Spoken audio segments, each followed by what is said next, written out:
اللہ کے رسول نے فرمایا جس نے ہماری اس مسجد کے اندر 2 رکعت نماز پڑھی اللہ تعالیٰ اس کو ایک عمرے کا ثواب دیتا ہے۔ غور کیجئے، آپ کو اللہ کی دعوت کی فکر ہے، لوگوں کے تھکنے کی فکر نہیں ہے، بے زبان مخلوق کی فکر نہیں ہے، آپ کو فکر یہ ہے کہ یہ پیڑ پودے درخت بھی اللہ کی گواہی دینے والے ہیں۔ یہ تھی دعوت، ہر وقت اللہ کی دعوت، ہر وقت اللہ کی دعوت، یہاں تک کہ جب مرض الموت میں آپ مبتلا ہوئے، عائشہ کی ران پر سوئے ہوئے لیٹے ہیں، آواز بند ہو چکی ہے، ہونٹ ہل رہے، کان لگائے، تو آپ کہہ رہے تھے اقیم الصلاۃ اقیم الصلاۃ، عائشہ لوگوں سے کہہ دینا کہ میرے بعد نماز پڑھتے رہیں، نماز نہ چھوڑیں، او ما ملکت ایمانکم، اپنے غلاموں کا خیال رکھے، ضرورت سے زیادہ ان سے کام نہ لیں، اتنا بوجھ ان کے اوپر نہ لا دیں کہ وہ اٹھا نہ سکیں۔ اگر کوئی زیادہ بھاری اور مضبوط کام کرانا ہے اور وہ اس کی طاقت میں نہیں ہے تو اس کے کام میں اس کی مدد کرے۔ کہہ دوں گی ٹھیک، اور پھر آخری جملہ نبی اکرم کا جو نکلا، آخری شروع کہاں سے کیا؟ اقرا بسم ربک الذی خلق، شروعات ہوئی اللہ کے نام سے اور زندگی کا اختتام ہو رہا ہے، اللہ کے پاس جا رہے ہیں۔ تو جانتے ہو آخری جملہ کیا نکلا؟ اللہم بالرفیق الاعلی، اللہم بالرفیق الاعلی، اللہم بالرفیق الاعلی، اور آخری جملہ یہ نکلا، اور اللہ کے رسول اللہ سے جا ملے، آنکھیں کھلی تھی حجرے میں، اور اوپر کھجور کے پتوں کی چھت تھی، لینٹر نہیں تھا ہماری طرح، کھجور کے پتے پاٹ دیے گئے تھے، وہی لینٹر تھا، ایسے آنکھیں کھلی، محمد رسول اللہ کی نگاہیں کھجور کے پتوں کی چھت سے ٹک گئی، اور پوری دنیا کو روشن کرنے والا، پوری دنیا کو چمکانے والا سورج، پوری دنیا کو اپنے علم سے روشن کرنے والا سورج ہمیشہ کے لیے غروب ہو جاتا ہے۔ اللہ کو پیارا، یعنی دعوت کی شروعات اللہ کے نام سے کی اور اپنی زندگی کا خاتمہ بھی اللہ کے نام پر ختم کیا، اس کی پوری زندگی اللہ کے نام کی دعوت میں گزر گئی۔ وَدَاعِيًا إِلَى اللَّهِ بِإِذْنِهِ وَسِرَاجًا مُنِيرًا، اور روشن سورج بنا کر دیا۔ سورج کیا کہا؟ اللہ کے رسول کو سورج کہہ دیا۔ مطلب کیا ہے سورج کا؟ جیسے سورج نکلتا ہے تو اندھیرا ختم ہو جاتا ہے، ایسی محمد رسول اللہ سورج ہیں، نبی جب آئے تو دنیا میں گناہوں کا اندھیرا دور ہو گیا۔ یہ مطلب ہے سورج، رات کے اندھیرے میں چوریاں ہوتی ہیں، ڈکیتیاں ہوتی ہیں، زناکاریاں ہوتی ہیں، جرائم ہوتے ہیں، اور جیسی سورج نکلتا ہے چور بھاگ جاتے ہیں، جرائم رک جاتے ہیں، اندھیرا ختم ہو جاتا ہے۔ ایسے ہی عرب کے اندر جوا، شراب، اندھیرا تھا، گناہوں کی دلدل تھی، گناہوں کا تالاب تھا، سمندر تھا، لیکن جب محمد رسول اللہ نے نبوت کا دعویٰ کیا تو گناہ مٹ گئے اور روشنی ہو گئی، یعنی اندھیرا ختم ہو گیا اور روشنی آ گئی۔ جس طرح ستارے چمکتے ہیں لیکن سورج جب نکلتا ہے تو ستارے غائب ہو جاتے ہیں، یعنی ایک سورج ہزاروں ستاروں پر بھاری ہوتا ہے، سورج نکلا ستارے غائب۔ سارے نبیوں کی شریعتیں ستارے، محمد کی شریعت سورج،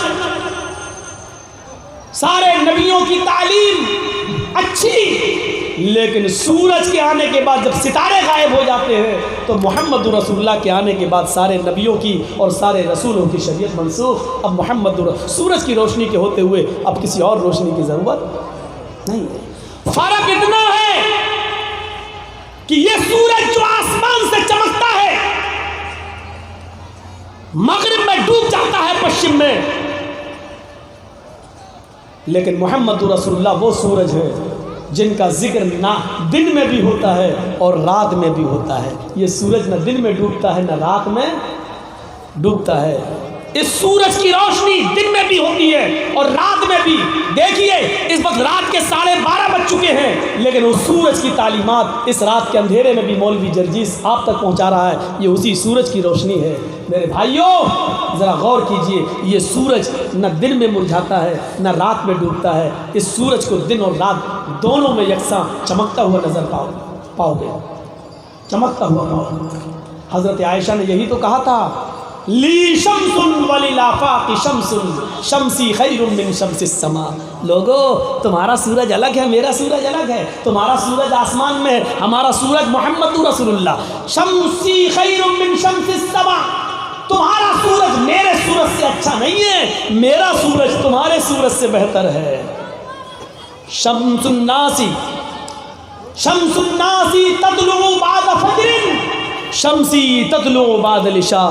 لوگو تمہارا سورج تو فجر کے بعد پورب سے نکلتا ہے، اور ہمارا سورج رات کے اندھیرے میں مجھے اپنی آغوش میں لیتا ہے، مجھے اپنے دامن میں لیتا ہے، مجھے اپنی گود میں لیتا ہے۔ یہ میرا سورج ہے۔ حضرت عائشہ نے محمد رسول اللہ کو اپنا سورج قرار دیا۔